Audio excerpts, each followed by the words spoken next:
All right, time's up. I need a spokesperson from one of the groups to stand and share aloud everything you have in common with your teammates. Who would be willing to do that? Yes? Is that yeah? Are you standing to talk? Here's the mic. It's on. Okay, we discovered that we all like a good laugh. We look forward to it. We all enjoy our jobs. We all have children. We all have pets. That's awesome. Round of applause. How about one more? Can we give it to him?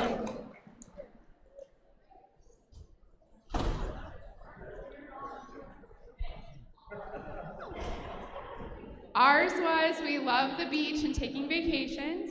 We all have our wisdom teeth out, which we think is really interesting. We can all roll our tongue. You all what? Can roll our tongues. Roll your tongues. Yeah. And we all have our toes painted, and we've all had a pet if you count a fish. And yeah, that's it, right? Yeah. You've all had a pet?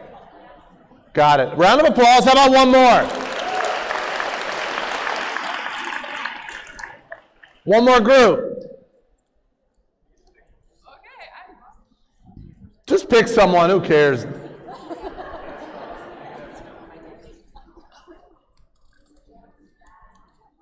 No one? All right. Bring us home. Talk loud. Okay, we've all seen a tiger. We have all been outside of the country, and we all agreed that we did not know what number 5 meant. Like a car accident? Okay. Got it. How about a round of applause? Now, let me tell you why I had you do that. One of our greatest addictions in the new normal is looking for all the differences. Have you noticed that everything is red states and blue states? Anybody know what I'm talking about? Yeah. And if you start to see your world that way, everything becomes us and them. I would argue that we have a lot more in common than we think. And when you foster conversations with other human beings, you can find those commonalities. You will find what you seek.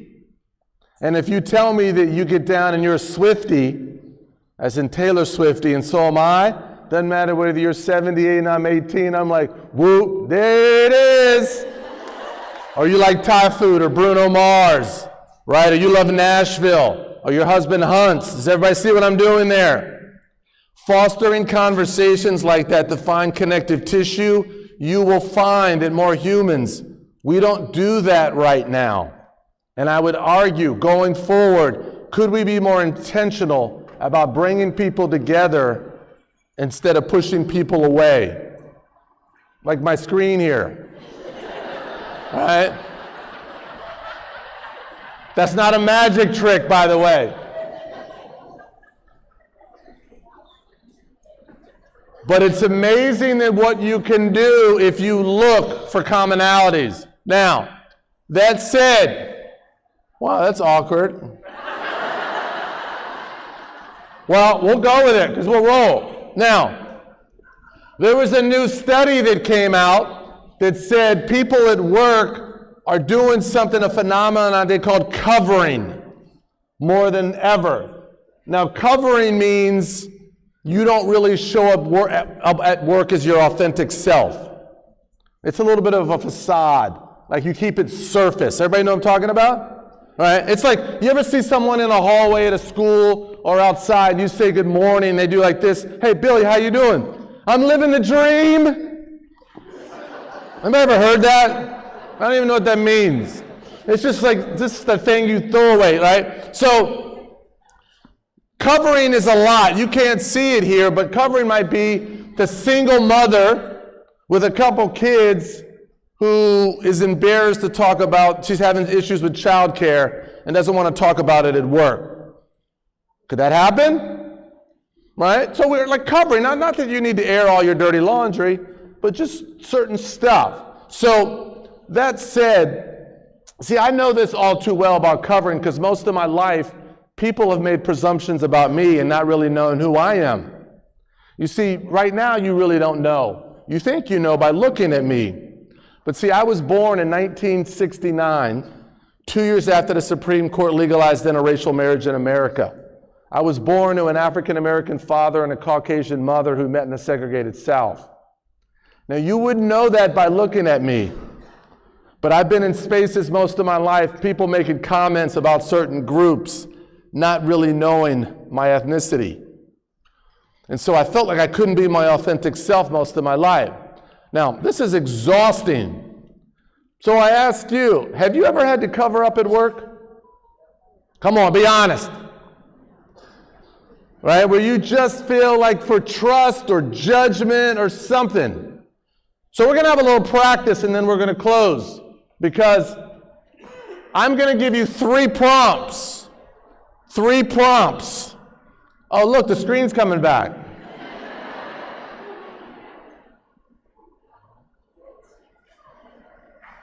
Does that happen all the time?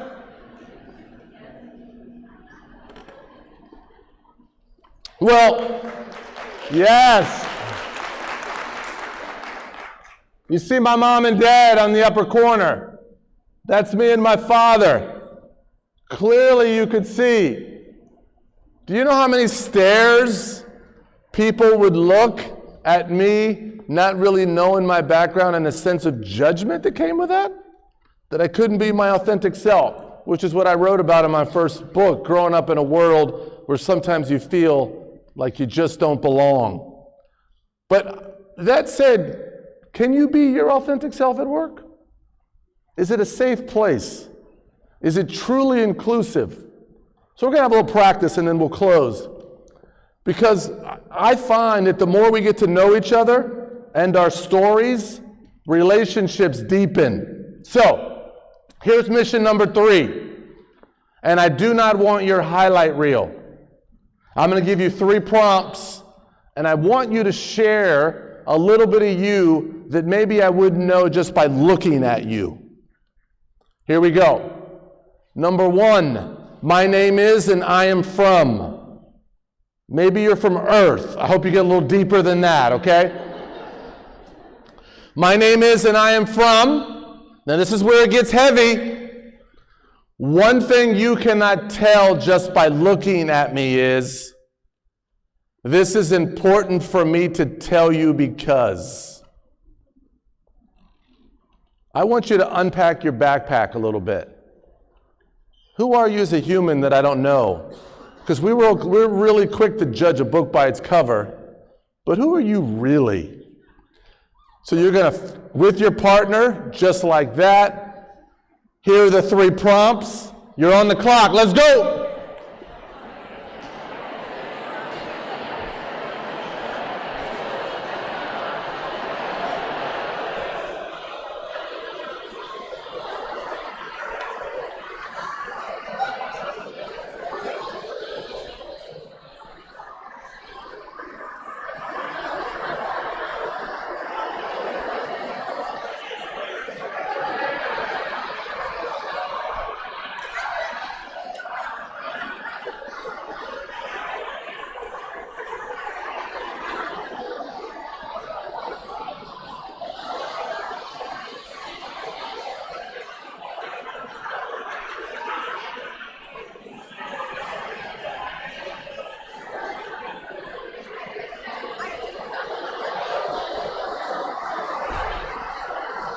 One minute.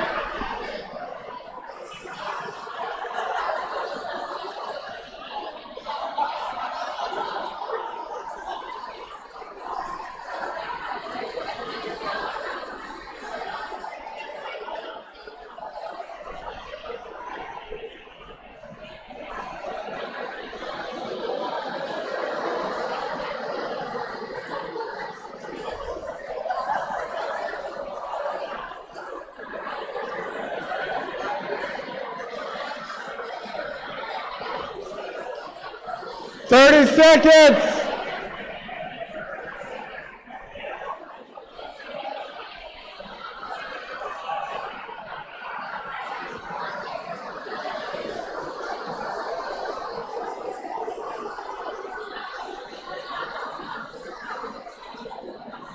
We should be wrapping it up.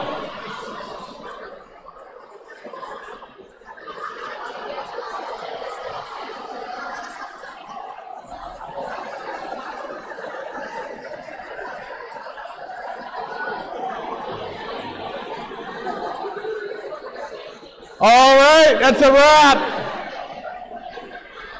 Thank you so much. Now, if you can hear me, I might need that mic. Not me. Would anybody like to share aloud these 3 prompts? Anybody? Does anybody feel comfortable unpacking your backpack? How about in the red, lady in red? Yes. Speak loud. So one thing you cannot No, hold on. The very first one, my name is? My name is Miranda, and I'm from Princeville. One thing you cannot tell just by looking at me is I love 90s rap music. Tupac or Biggie? This is important for me to tell you because I might bust a move if a certain song breaks. Oh! That's important to know. All right, anybody else? We got one more? Do I see a hand? Oh, yes. Somebody was getting pointed at over here. Wow, they're going to make you work on the middle of that row, huh? Hello? Oh, okay, cool. My name is Kendall Parker. I'm from Freeport, Illinois. One thing you can't not tell from looking at me is I enjoy musicals and rom-com, all that type of stuff. And it's important to tell you because I feel like as a coach, I feel like I kind of get put in the box that I only like sports things. So I just want to know that I'm different. So you're a Renaissance man.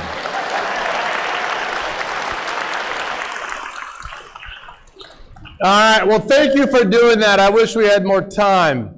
Let me ask you, though, as I get out of here, and be honest, do you feel a little bit closer to the human beings you've been working with all day today? Is that an amen? Yeah. So we had our own chat bench here today, did we not? Talking. You see, folks, too often we judge people but don't really know their stories. If I can see myself in your story, again, there's a lot more opportunities for us to build better relationships. So I'll close with this. Not too long ago, I heard a story about 2 young ladies in South Africa. They were probably 10 to 11 years old. And they were sitting on the front step of their house. They don't have a whole lot, pretty meager. And they were sitting on the ground playing with each other. Some tourists came by, saw the young ladies, saw the joy on their faces, and stopped and engaged in some conversation. Because the girls just looked so happy. So the 2 tourists stopped, engaged. 5-6 minutes in, the tourists had to go on their way. As they were leaving, though, one of the young men had a bunch of candy in his backpack. So he took all the candy out and gave it to the kids. Now, as you might imagine, the kids loved. Who wouldn't want a bunch of candy? Well, the young men gave him a little fist bump and went on their way. The young men got about 25 yards away. One of the young ladies tapped him on his right shoulder and said, hold on. We want to give you something. He said, no, I don't need anything. She said, no, you must. She had gone in her parents' bedroom and grabbed some beat-up old rocks and gave it to the young man. Now, the young man was not excited to get any beat-up old rocks, but he didn't want to be rude. So he took the beat-up old rocks and left. About a week later, it was discovered that those beat-up old rocks that the girls gave away were diamonds. You see, those kids had their future in their hands the entire time and they didn't even realize it. As I stand here before all of you as we start the new school year, the collective future of this community, kids, parents, and each other are kind of sort of in your hands. And do you realize it? And what are you going to do about it? We can either find a way or we can find an excuse. To whom much is given, much is required. And if there was ever a time right now for more human beings to bring people together, it'd be kinda, sorta right now. And with that, all good things must end, and so must my time with you. Thank you very much, and have a great school year, everybody. Thank you. Thank you.